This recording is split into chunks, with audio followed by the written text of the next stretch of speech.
To punish the man who'd been stalking her, a woman decided to fake an incident by lying motionless on her living room couch. Just before he entered, she held her breath and stayed perfectly still.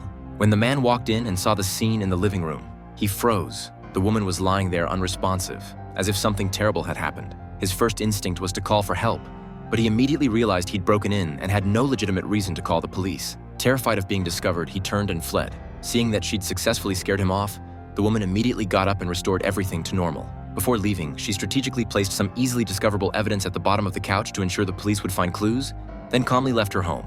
She thought her plan had worked perfectly, but the man reacted quickly.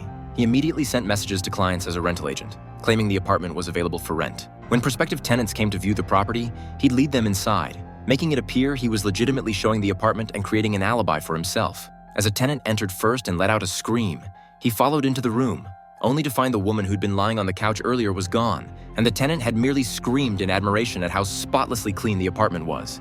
Extremely nervous, he frantically checked every room but found nothing. The woman had previously fallen deep into debt from failed investments and felt hopeless. Later, she saw a girl gain massive online attention for helping stray cats, so she tried a similar approach to get support and quickly paid off all her debts. Eventually, the unsatisfied woman went further and fabricated a project online. To her surprise, many people were willing to help, and she received substantial funds in a short time. Just as she was preparing to start fresh in a new city, this agent targeted her.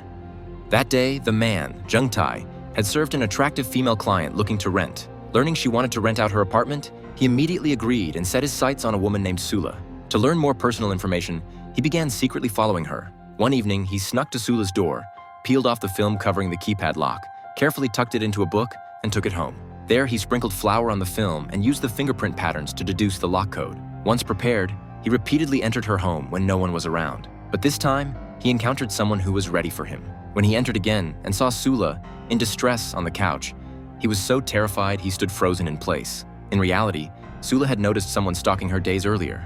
To strike back at this man who'd violated her privacy, she deliberately staged this scene.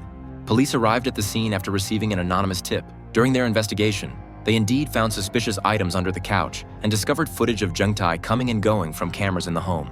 Soon, Jung Tai became the prime suspect.